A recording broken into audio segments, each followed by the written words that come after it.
ইদানিং গ্রামে বা শহরে যেখানেই যাচ্ছি একটা কথাই শুনতে পাচ্ছি, এবার ভোট কিভাবে দেব। এবার নাকি একদিনে 2 ভোট, তার মানে ভোট সেন্টার 2বার যেতে হবে, 2বার লাইনে দাঁড়াতে হবে। Lot of confusion. কিন্তু এই সব কিছু নিয়ে আপনার যাবতীয় দুশ্চিন্তা আজ দূর হয়ে যাবে। চলুন দেখি আগামী ত্রয়োদশ জাতীয় সংসদ নির্বাচন এবং গণভোটের দিন আমরা কিভাবে ভোট দেব। ভোটের দিন একদম সকালবেলা আপনার ভোট কেন্দ্রে চলে আসবেন। নারী পুরুষ ঠিক এইভাবে আলাদা আলাদা লাইনে দাঁড়াবেন। লাইনের শুরুতেই আপনার ভোটার ক্রমিক নাম্বার উল্লেখ করে লেখা থাকবে আপনি কোন কক্ষে ভোট দেবেন। ভোট কেন্দ্রের কোন কক্ষে আপনি ভোট দিবেন সে বিষয়ে আনসাররাও আপনাকে সহায়তা করবেন। এরপর আপনি সোজা চলে যাবেন আপনার ভোট কক্ষে। কিভাবে নারী এবং পুরুষ ভোটারদের আলাদা রুমে ভোট গ্রহণ করা হচ্ছে চলুন দেখে আসি। কক্ষগুলোর বাইরেও ভোটার ক্রমিক নম্বরগুলো লেখা থাকবে। প্রথমেই একজন পোলিং অফিসার আপনার নাম এবং ভোটার নম্বর জিজ্ঞাসা করবেন। তারপর আপনার চেহারার সাথে আপনার ভোটার তালিকায় থাকা ছবি মিলিয়ে দেখবেন।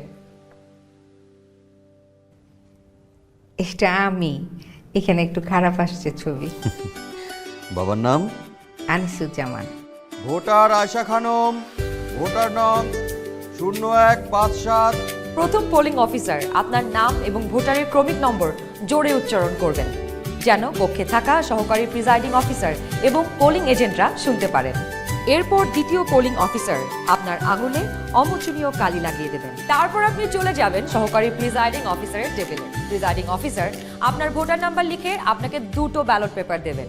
জানি এবার গণভোটের জন্য গোলাপি ব্যালট আর সংসদ সদস্য নির্বাচনের জন্য সাদা কালো ব্যালট। বাহ! ব্যালট পেপার নেবার সময় আপনাকে স্বাক্ষর করতে হবে। আপনি চাইলে টিপসই দিতে পারেন।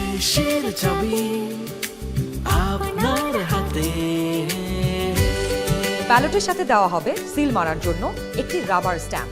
আপনি 2টি ব্যালট এবং রাবার স্ট্যাম্প নিয়ে ভোট দেবার গোপন কক্ষে যাবেন।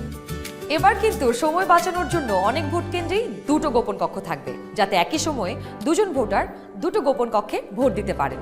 গোপন কক্ষের ভেতরে আপনি কিভাবে ব্যালটে সিল দিবেন চলুন দেখি। গণভোটের গোলাপি ব্যালটে হ্যাঁ এবং না 2টো ঘর থাকবে। সংস্কার বা পরিবর্তন চাইলে হ্যাঁতে সিল মারুন। গণভোটে আপনি হ্যাঁ দিলে সবগুলো সংস্কার পাবেন, আর না দিলে কোনো সংস্কারই পাবেন না। এরপর ব্যালটটি লম্বালম্বি ভাঁজ করুন যেন সিলের রং অন্য ঘরে না পড়ে। এরপর আড়াআড়ি ভাঁজ করুন। সংসদ সদস্য নির্বাচনের জন্য সাদা কালো ব্যালটটিতে থাকা আপনার পছন্দের ব্যক্তি বা দলের মার্কায় সিল মারুন। সিলটি কিন্তু নির্ধারিত ঘরের বাইরে যাওয়া যাবে না। মার্কার বাইরে সিল পড়লে আপনার মহামূল্যবান ব্যালটটি বাতিল হয়ে যাবে। সিল মারার পর এই ব্যালটটিও প্রথমে লম্বালম্বি ভাঁজ করুন যেন সিলের কালি অন্য মার্কায় না লাগে।